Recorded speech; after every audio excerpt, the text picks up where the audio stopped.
নমস্কার, আমি রমেন। হ্যাঁ, আজকের এই ড্রয়িংটা দেখে তোমাদের কিন্তু একটুখানি অন্যরকমই মনে হবে, কেননা আজকে আমি করছি মা কালীর মেয়ে রূপের একটি পেন্টিং, যেটা করা হয়েছে আমার সম্পূর্ণ পোস্টার কালার দিয়ে। আর অনেকেই জিজ্ঞেস করো যে আমি কোন খাতা ইউজ করি আর কোন কালার ইউজ করি। তো খাতার জন্য আমি ব্যবহার করি ডমসের A4 সাইজের স্কেচবুক, যেটা তোমরা মার্কেটে 120 টাকা বা 110 টাকার মধ্যেই পেয়ে যাবে। আর কালারটি পেয়ে যাবে 170 কি 80 টাকা দামের অ্যাপ্রক্স। হ্যাঁ, অনেকেই মা কালীর এই রূপটি কালার করার সময় ভাববে যে আজকের রংটা কেন আমি এরকম করছি। হ্যাঁ, কালারটি একটু নীল করলেই ভালো হতো, বা এই কালারটা যদি আমি লাইট করতাম তাহলে ভালো লাগতো না। আজকের এই পেন্টিংটাই এটার জন্যই তো আমি এই ড্রয়িংটা করেছি, যে আজকের কালারটা একটুখানি অন্যরকম রাখবো। আর কারণ হচ্ছে এই শ্যামবর্ণ। হ্যাঁ, সোশ্যাল মিডিয়া হোক বা রিলসে এই শ্যামবর্ণের মানুষদের কিন্তু একটু অন্য নজরেই দেখা হয়, তবে এর বাস্তবটা কিন্তু খুবই কঠিন। আর এই সত্যটা হয়তো আমার থেকে আপনারাই ভালো জানবেন। তো থাক, আজকে এই কথা না বেরিয়ে এই পেন্টিংটায় আসি। কালারটার আগে আমি সম্পূর্ণ মুখে একটুখানি জল দিয়ে নিয়েছি, যাতে কালারটা করার সময় ভালোভাবে রঙটা ছড়িয়ে যায়। আর রঙের ব্যবহার করা হয়েছে এখানে সম্পূর্ণ ব্রাউন কালারের, আর তার সাথে সাথে ব্রাউনের সাথে ব্যবহার করা হয়েছে লাল। আর কিছু কিছু জায়গায় আমি ডিপ দেখানোর জন্য ব্যবহার করেছি ওই ব্রাউনের সাথে কিছুটা নীল মিশিয়ে। তবে ডিপ আর মিডিল টোন দেওয়ার সময় আমি কিছু কিছু জায়গায় হাইলাইট ছেড়ে রেখেছি, যেমন নাকে, গালে এবং ওই থুতনির কাছে আর মাথার কপালের দিকটাই আমি হাইলাইটার রেখেছি। মানে যেখানে তুমি একটু কম রঙ ইউজ করবে, তাহলে তোমার ওই হাইলাইট পার্টগুলি খুবই ভালো লাগবে দেখতে। হ্যাঁ, পোর্ট্রেটের চোখগুলো কিন্তু আমি খুব আকর্ষণ রেখেছি। আর এরকম চোখ করতে গেলে তোমাদের তো প্রথমে যেই সাদার অংশটা আছে সেখানে আমি একটুখানি নীল দিয়ে নিলাম, এবং মনিটায় আমি ব্যবহার করেছি ব্রাউন কালার। আর তার সাথে দেখবি যে একটুখানি নীল কালার ইউজ করেছি। আর সবশেষে আমি ওই ব্রাউনের সাথে নীল কালারটা মিশিয়ে চোখটায় ভালোভাবে যেখানে ডার্ক এরিয়া আছে সেখানে করেছি। একবারে ডাইরেক্ট কালো দিয়ে দেওয়ার তোমাদের দরকার নেই। তো ওই দুটি কালার মিশিয়ে তোমরা চোখের যেই ডিপ টোনটা আছে সেটা করতে পারবে, ব্রাউন আর নীল কালার মিশিয়ে। ঠিক চোখের মনির কালারের মতনই কিন্তু আমি নিচের যেই চোখের কাজলটা আছে সেটাও আমি করেছি।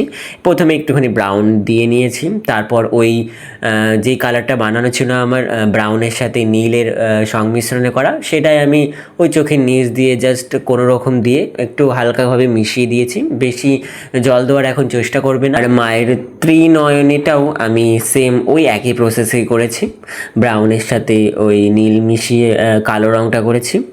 আর হালকা একটুখানি ব্রাউন দিয়ে দিয়েছি মনিটার মধ্যে। হ্যাঁ, এই পোর্ট্রেটটাই কিন্তু অনেক জায়গায় ডার্কের খুব প্রয়োজন ছিল, যেমন ব্রু, চোখের একটুখানি ডার্কের প্রয়োজন ছিল, তার জন্য কিন্তু আমি কালোটা ব্যবহার করেছি। হ্যাঁ, একবারেই না যে কালোটা আমি ব্যবহার করিনি, হ্যাঁ কিছু কিছু জায়গায় আমি ব্যবহার করেছি। দেখতে পাবে তোমরা চোখের ভ্রুতে আমি ব্যবহার করেছি, আর চোখের নিচে একটুখানি ব্যবহার করা হয়েছে। তাছাড়াও নাকে বা ঠোঁটের দুপাশে আমি ওই কালো রঙের ব্যবহার করেছি। সবশেষে এখানে মুখের যে হাইলাইট পার্টগুলো আছে সেগুলো করার জন্য সাদা অ্যাক্রিলিকের ব্যবহার করা হয়েছে, যেটা আমি চোখে, নাকের মাথায়, গালে, থুতনির নিচে বা ঠোঁটে হোক সেখানে আমি ওই হাইলাইট পার্ট দেওয়ার জন্য অ্যাক্রিলিক কালারটা ইউজ করেছি। তাছাড়া এই পাশ কলকা তোমরা দেখতে পারবে যে একটা হালকা করে একটা কলকা করেছি, ওটাও আমি ওই অ্যাক্রিলিক কালার দিয়েই করেছি।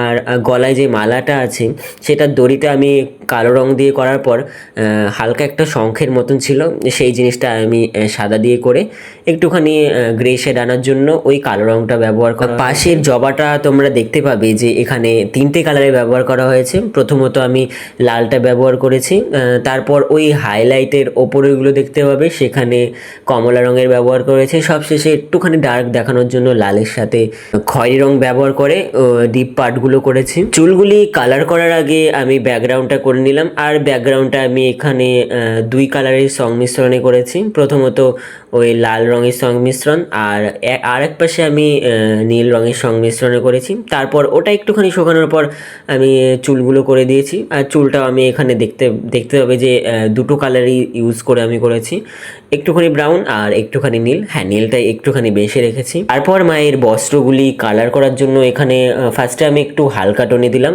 আর এটাকে যেহেতু আমি পরে ডিপ করব তার জন্য আমি হালকা টোন দেওয়ার জন্য ওই লালটাই ব্যবহার করেছি। আর ব্লাউজে তোমরা দেখলে একটুখানি একটুখানি খেয়াল করলে দেখতে পাবে একটুখানি হলুদ কালারও ব্যবহার করা হয়েছে ব্লাউজটাই। তারপর আমার ওই একটা চ্যাপটা তুলি ছিল, তো একটুখানি শুকনো শুকনো রং দিয়ে চুলের দেখবে যেই হালকা টোনগুলো ক্রিয়েট হচ্ছে, মানে হালকা হালকা চুল দেখবে বেরিয়ে আছে, সেই টোনটা ক্রিয়েট করার জন্য আমি একটা শুকনো তুলোতে অল্প পরিমাণের রং নিয়ে একটুখানি জল নিয়ে জাস্ট শুকনো শুকনো করে যেখানে যেখানে ডিপ পার্টগুলো আমি করে দিয়েছি, আর একটুখানি চুল বের বের করে দিয়েছি দেখতে পাবে। আর তার সাথে একটু একটু হাইলাইটও আমি রেখেছি চুলের ওপরের সাইডে। যাই হোক, বস্ত্রের রঙটা যেহেতু ফার্স্ট টোন আমার শুকিয়ে গিয়েছিল, তারপর আমি ওই সেকেন্ড টোনটা দেওয়ার জন্য ওই ক্রিমসন লেকটা ব্যবহার করেছি। তবে ক্রিমসন লেকের সাথে একটুখানি ব্রাউন কালার মিশিয়ে কিছুটা ডার্ক করেছি। কালারটা কিন্তু আমার প্রায় সম্পূর্ণ হয়েই গেছিলো, এখন হচ্ছে একটুখানি ফিনিশিংয়ের পালা, যেখানে আমি এই হলুদ রং দিয়ে জবা ফুলের কলিটা আছে ওটা করেছি। তার সাথে করা হয়েছে মায়ের বস্ত্রের যেই পাড়টা আছে সাদা পাড়, তো সেখানে আমি কিছু ওই হলুদ রং দিয়েই কিছু ডিজাইন করে দিয়েছি। তারপর ভাবছিলাম যে ব্যাকগ্রাউন্ডটা যেহেতু একটু ফাঁকা ফাঁকা লাগছে, কেননা এখানে কিছু ক্রিয়েটিভিটি করা যাক ব্যাকগ্রাউন্ডে।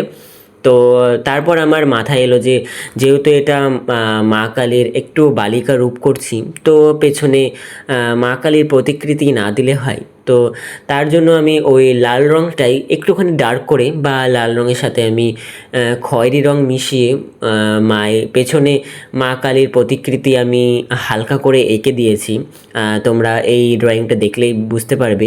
তবে মায়ের পেছনের দিকে আমি একটা ত্রিশূলের চিহ্ন করেছি। এটা কিন্তু তোমাদের কমেন্টে বলতে হবে যে আমি কেন এই ত্রিশূলের চিহ্নটা করেছি। এই আঁকাটা কিন্তু খুবই সিম্পল, তবে তোমরা যদি বুঝতে পারো এই সিম্পলের মধ্যেই কিন্তু অনেক বড় একটা মেসেজ লুকানো আছে, যেটা তোমাদের কমেন্ট করে বলতে হবে যে আমি এই আঁকাটাই কি বোঝাতে চেয়েছি। তো আমার করা মা কালীর এই মেয়ে রূপের পেন্টিংটি তোমাদের কেমন লাগলো অবশ্যই কিন্তু কমেন্ট করে জানিয়ে দিয়ে যেও।